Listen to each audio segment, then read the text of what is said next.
Bonjour à tous, c'est Trading avec vous. J'espère que vous avez passé un beau week-end en ce week-end caniculaire. Voilà, bisous à tous, force à vous tous. Je vais revenir sur le BTC, donc le Bitcoin, face au dollar. Et j'ai pris en weekly, donc l'analyse est du weekly. Et je vais vous décortiquer tout ça le plus simplement possible en vous expliquant ce qui se déroule. Donc là, si on voit le graphique normal, d'accord, pas en logarithmique, on voit ici une hausse, d'accord, cet ATH ici, 11 décembre 2017 qui était à 19 666, un retracement ici en 3 temps, donc en A, B, C, une zone ici, d'accord, d'accumulation. Ici, à partir de mars 2020, on a eu ce plus bas qui est fait ici, ce plus bas ici, et on est reparti ici en hausse. Et on a créé cet ATH en avril 2021, le 19 avril, qui était dans les 65 000 dollars environ. Retracement et ensuite un ATH, le dernier aux 69 000. Et ensuite, à partir des 69 000, nous avons entamé une correction. Et là, nous sommes revenus en dessous des 19 666 de cet ancien ATH sommet de décembre 2017. Voilà le petit résumé global sur le mouvement du prix. Bien sûr, nous avons ici la zone premium et la zone discount. Donc, comment tracer la zone premium et la zone discount? Donc, vous allez chercher Fibonacci. Il se situe ici dans TradingView. Prolongation de Fibonacci avec tendance, retracement Fibonacci. Vous prenez votre point haut ici, vu qu'on est en tendance ici baissière vers le bas. Donc, on prend le 0 en haut, le 100% tout en bas. D'accord? Hop, ce qui nous intéresse, c'est l'équilibrium, donc la ligne des 50. Donc je prends ici pour avoir précision en logarithmique, je trace ma ligne des 50 qui est ici, je la matérialise en vert pour bien la voir, et je peux la grossir et la mettre en 4. Soit ce vert là, soit un autre vert, on va prendre celui-ci. Allez, hop. Et après je vais revenir, j'enlève le logarithmique et je reviens là. Donc ma ligne des 50 qui est ici, qui est mon équilibrium, donc est à 34 946, on va dire 35 000. Donc on va dire à 35 000. Cette poche, on va dire cet endroit-là, on appelle ça le premium. Donc la zone premium est une zone de préférence vendeuse. On aura plus tendance à vendre l'actif que de l'acheter. Donc là, c'est la base, je vous l'ai montré plusieurs fois. Donc sur la zone premium, on aura plus tendance à vendre l'actif. Et sur la zone discount, on aura plus tendance à acheter un actif. D'accord? Donc plus tendance à vendre, plus tendance à acheter. Donc si l'on constate, qu'est-ce que l'on constate ici? On va se concentrer juste sur cette ligne des 50. On constate ici que le prix par rapport à ce sommet-là, donc le prix ici est venu ici en premium, revenu ici en discount, revenu ensuite en premium, faire un ATH, et là, titiller ici zone discount, réaction, et ensuite descente en zone discount. Donc là, on est en zone discount, très basse également. Si on regarde le Fibonacci, par rapport au plus bas et au plus haut du Bitcoin, on est dans la zone des 61,8 et 78,6. Donc dans cette zone-là, je vais vous le mettre hop, en vert comme ça pour mieux le voir. Et le 50, on va juste changer la couleur. Voilà, comme ça, on va mieux le déceler. Donc, nous sommes entre 61,8 et 78,6. D'accord, dans cette zone-là ici. Donc, on est plus proche du 78,6. 78,6 est à 14,765 dollars, 14 765. Et le 88,6 est à 7 866. Donc, la zone idéale de rechargement, la première, on va dire, c'est celle-ci, entre 61,8 et 78,6. Donc, si je suis un holder. Et la super zone, on va dire, la golden zone, on va dire, elle est entre 78,6 et 88,6. Donc, on n'est pas dans cette golden zone pour l'instant. Mais personnellement, je vous dis, laissez quand même des USDT de côté au chaud, car si BTC vient dans cette zone-là, et je vous expliquerai ensuite qu'il a de fortes probabilités de revenir dans cette zone-là, voire plus bas, mais quand il aura fini son cycle aussi. Donc n'oubliez pas, si trading n'est pas un conseiller financier, il est juste là pour vous partager son point de vue et sa vision sur les marchés financiers. Donc cette vidéo, peut-être je la vais refaire en deux étapes peut-être, d'accord? Parce que 20 minutes, je pense, ne me suffiront pas pour tout vous expliquer. mais je vais essayer de faire mon maximum, comme ça vous puissiez avoir la vision globale et peut-être bien comprendre le mouvement du prix. Donc là, c'est une vision weekly, d'accord? Vision weekly, donc long terme. Donc me dites pas, je vous ai parlé, par exemple, sur mon Twitter, je vous ai dit qu'on va aller dans la zone des 50 000 dollars, 50, 52 000 dollars. Pour moi, c'était obligatoire que le prix revienne dans les 52 000. D'accord? Pour l'instant, la tendance reste baissière. On est sur un A, une B, une C. Donc on est sur la vague C. On sait que ici, personnellement, je vous le trace, je sais que moi, avec mon expérience, quand on a ça, ça et ça c'est juste une grande vague A. Forcément, derrière, quand on a ça, on doit corriger en B pour une continuité C. Et la continuité C, bien sûr, ira en dessous de ce niveau-là. D'accord? Donc pour l'instant, on est sur une A, B, C. Mais ici, le C est en train de se finir. D'accord? On ne peut pas déterminer avec certitude quand est-ce qu'il va s'arrêter. On peut extrapoler avec notre Fibonacci de continuité de tendance. D'accord? Donc je vais également vous montrer comment tracer un Fibonacci. Regardez, je vais l'enlever. Celui-ci. D'accord? Donc je vais vous montrer comment on le trace. Qui peut me donner un objectif. Donc je vais ici, je vous ai tracé le retracement. Ça c'est le prolongateur. Ok? Fibonacci, je prends le plus haut ici. Ok? J'ai ici une descente ici. J'ai un arrêt ici. Et j'ai ici ce niveau-là. Et je m'arrête là. Donc première correction et premier retracement. Je me base sur ça. Forte correction suivie d'un retracement. Si je me base que sur celle-ci, d'accord, on constate ici. Après, je peux décaler ça ici sur le côté pour avoir ça. On constate quoi? On constate que par rapport à cette première descente et ce premier retracement, je me base toujours sur la première descente et la première retracement. Quand je trace mon Fibonacci de continuité de tendance, je constate qu'on est venu pile poil sur les 1,27,2. Donc regardez, 17 680. Donc on est sur les 1,27,2. Donc c'est un ratio mathématique 1,27,2, 1,414 et 1,618 utilisé dans la continuité de tendance. D'accord? J'utilise dans la continuité de tendance. Après, j'utilise les ratios avec 2,618, 3,618 et le reste. Mais pour l'instant, sur ces retracements. Donc, on est arrivé au niveau ici des 1,27,2. Donc, sur ce niveau-là, forcément, au niveau ratio mathématique, on doit avoir une réaction haussière. Donc, ce qui est le cas, regardez, il a touché, il a réagi. Donc, on est venu chercher le 17 et là, on est au 20 231. Donc, si vous le constatez, si on va ici en 5 minutes, vous constatez qu'on est venu titiller ici, cette zone basse ici, 17 595. Et le 1,27,2, regardez, c'est cette ligne verte. Donc, regardez, pile poil, le prix est venu titiller cette zone-là et a réagi tout de suite. Je passerai sur cette interprétation court terme après avoir expliqué le weekly, monthly ou daily. Donc, là, je vous ai expliqué comment placer déjà le 50% qui vous donne une indication sur l'équilibrium daily, weekly, monthly, si vous voulez. Ici, comment tracer le retracement pour avoir un objectif, un target de prolongation de mouvement. Donc, c'est un target, donc c'est une indication sur une prolongation de mouvement. C'est pour ça qu'on appelle ça un Fibonacci. Regardez ici, si on regarde ça, prolongation de Fibonacci selon la tendance.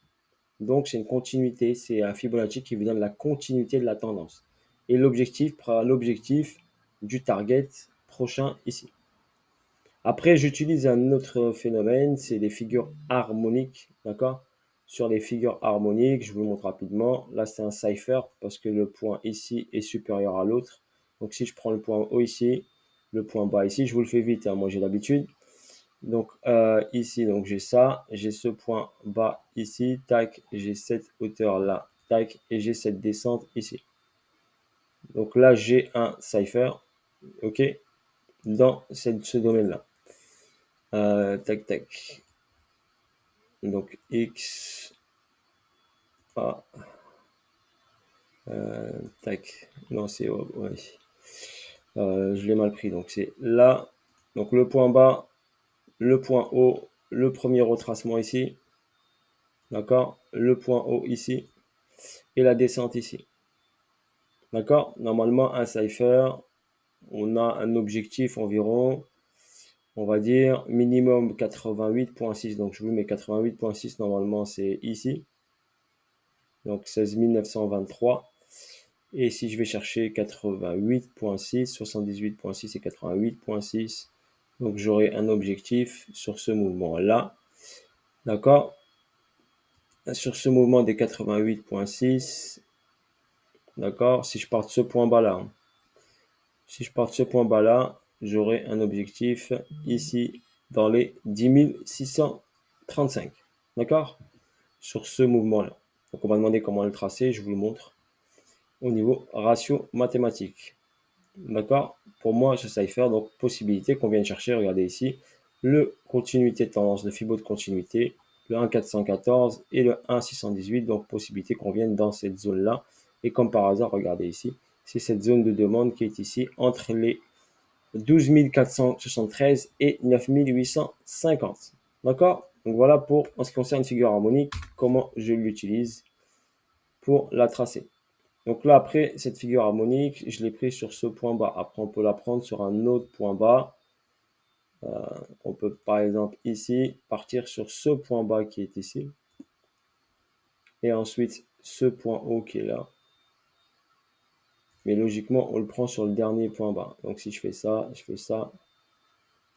tac, et je reviens ici, ça équivaut pratiquement à la même chose. D'accord? Au niveau du target. Donc c'est pour ça que je garde en mémoire que ce niveau-là, le prix peut aller fortement aller le chercher. Mais rien n'empêche qu'on peut avoir bien sûr un rebond, d'accord? Un rebond pour aller chercher ça. C'est comme je l'ai expliqué, vague A, vague B, vague C, faire une grande A, une B et une C. Ok? Pour l'instant, je vais vous expliquer comment je vois la chose. Donc, qu'est-ce qu'on voit ici? Donc, on va constater ici, si je vous l'ai montré, je vous ai déjà fait une vidéo pour vous montrer. Donc là, je me constate quoi? Je constate ici une hausse, un retracement, une hausse, un retracement. Donc là, j'ai quoi? C'est ce que je vous ai expliqué. Là, j'ai une prise de liquidité. Donc là, j'ai une prise de liquidité avec un price delivery. Donc un déséquilibre de marché. Donc le prix ici, il a pris l'argent. Et derrière, il est revenu ici pour combler le déséquilibre de marché et revenir sur ce niveau-là. D'accord? Avec mon expérience, je vous dis que j'ai une forte probabilité. Donc là, je le vois souvent ça. Quand on casse ici, par exemple, un ATH, quand on casse un niveau d'ATH, donc on le casse hop avec une accélération, donc il y a du FOMO au niveau du prix, et derrière le prix, il revient en dessous du niveau là. D'accord? Voilà personnellement ce que je vois. Si on utilise par exemple Wyckoff, d'accord, sur ce moment-là, ici j'ai un BC, forcément là j'ai un UT, et forcément UT revient ici en dessous du BC, donc en dessous de ce niveau-là, pour aller chercher la zone ici. Et si, bien sûr, si c'est un UT, il ne descend pas en dessous de ce niveau-là. D'accord? Donc voilà principalement ici. Et après, on part directement sur un UTAD. Donc après, le target d'un UTAD, on sait qu'il doit passer au-dessus de ça. Mais après, on ne sait pas où il s'arrête. Ok? Voilà ce qu'on peut interpréter au niveau de ce mouvement-là. Et si on regarde bien ici, si on regarde bien ici, eh ben, l'UT, il est parti, il est parti. Et pour l'instant, il n'est pas revenu dans cette zone-là. Donc sous les 11 000, sous les, ouais, 11 000, 11 000, les 1153. D'accord? Donc, ce qui nous intéresse, c'est ce mouvement de prix. Donc, une cassure ici provoque ici une descente là. D'accord? Et après une hausse. Donc, ce mouvement-là de prix, on l'a ici. Donc, on a quoi ici? On a un plus haut ici, un retracement. Donc, ce que je voulais montrer sur la vidéo que vous pouvez regarder. Donc, un retracement. Et ensuite, une cassure. Donc, un retracement, tac, et une cassure. On a cassé ici. Le prix, il a fait quoi ici? Donc, quand il a cassé, il est revenu ici, dans une zone bien déterminante. Donc là, regardez, ici, ce point haut, le prix, il est monté. Il a cassé le niveau ici rouge des 19 600 et il est revenu dans un point ici important. On appelle ça un POI, un point d'intérêt en français. D'accord? Donc il est revenu dans un point d'intérêt. Mais pour moi, le point d'intérêt le plus important, d'accord, est dans cette zone-là. Donc là, ici, possibilité qu'on ait le rebond direct. Mais il faut attendre, bien sûr, une cause pour avoir un mouvement. Donc là, par exemple, ici, j'avais une cause. J'avais une accumulation avec un STB ici et un spring ici et un SC ici. Pour vous le montrer, on va le partir en H8. Donc sur le H8 ici, c'est pour ça que je vous dis sans cause, il faut attendre une cause. D'accord? Donc c'est possible qu'en ce moment, on soit juste sur le SC. Donc ici, on serait juste sur un SC, un début d'accumulation. D'accord? Et si je vous montre une accumulation, par exemple celle-ci, donc sur cette accumulation, explication ici, par exemple ici, on est venu ici descendre, on est descendu, on a marqué ici un point bas ici, donc un point bas ici, une réaction haussière, on a marqué un deuxième point bas, on est venu monter ici, pandémie Covid, bam, on a fait le spring, donc spring ici, ça a validé ici STB, SC, spring et ensuite hausse. D'accord? Voilà, donc ce que je peux vous montrer par rapport à une accumulation. Donc sur le même principe ici, donc si on est ici, donc là en ce moment qu'est-ce qu'on a? Donc en ce moment ici, pour qu'il parte vers le haut, il faut qu'ici sur ce niveau-là, il faut qu'il crée une cause. Donc si ça c'est le plus bas, c'est le SC. Ça veut dire qu'ici il va nous montrer quelque chose, il va casser ce niveau-là, d'accord? Après hop, il peut partir direct sans faire le spring, ok? Ou il fait encore un mouvement, il casse encore le niveau, il va chercher plus bas, peut-être ici, hein, et il fait son spring ici, et après il part. Ok? Mais en tout cas, sur cette zone-là, il faut qu'il crée une cause. La loi de la cause à effet. Sans cause, il n'y aura pas d'effet. Exemple, explication. D'accord? Explication. D'accord? Je vais vous expliquer grosso modo. Là, qu'est-ce que j'ai? Ici, j'ai une cause. Ça, c'est une distribution. BC, UT, UTAD, plongeant en 3 temps. A, B, C. Ici, j'ai quoi? J'ai une accumulation. SC, STB, test. J'ai pas de spring. Le spring de cette zone-là, il est là. Ok? Donc un spring, s'il n'a pas été fait, il sera fait plus tard. D'accord? C'est pour ça qu'ici, cette zone-là, vu qu'ici, on a eu ce spring, d'accord? Ok, possibilité qu'ici, on ne casse pas ce niveau-là. On peut venir le retester, mais sans le casser. D'accord? Mais après, à voir. Parce que pour l'instant, ce niveau n'a pas été, toute cette zone ici n'a pas été retestée. Donc, possibilité qu'on revienne ici. Mais quand je vous donne ces informations, ça ne veut pas dire qu'on va y aller tout de suite. Ok? Parce que des fois, il y en a qui interprètent mal les choses. Donc, possibilité qu'on ne va pas tout de suite. Mais on garde en tête qu'on doit y aller à un moment ou à un autre. Donc, ici, une cause de distrib. Distrib qui a emmené le prix vers le bas. Cause d'accumulation qui a emmené le prix vers le haut. Ici, tous ces niveaux-là, c'est une distribution. Un BC, un saut, un UT, un UTAD. Et on doit descendre sous ce niveau-là. Donc le prix en A, B, C est venu descendre sous ce niveau-là. Regardez, A, B, C, première vague, réaction haussière. Pourquoi on a eu cette réaction haussière? Ici, parce qu'on a eu le LPS Y. On est revenu passer au-dessus ici, tac, tac, tac, et on a continué la baisse et validé la distribution. Donc personnellement, je pensais que ça allait réagir tout de suite sur la zone de demande des 28 800, mais ça n'a pas été le cas. Donc on a eu ici S, ici, tac, et ce niveau n'était pas ici une accumulation, c'était une redistribution. Donc on a redistribué pour emmener le prix vers le bas. Donc c'était une redistribution. Ici on avait ici un RSC, ici un niveau AR, on a ici un saut ici à ce niveau-là ici, d'accord. Et après on a eu ici un niveau ici avec une distribution qui s'effectue ici pour emmener le prix vers le bas ici. Donc là, c'était une redistribution.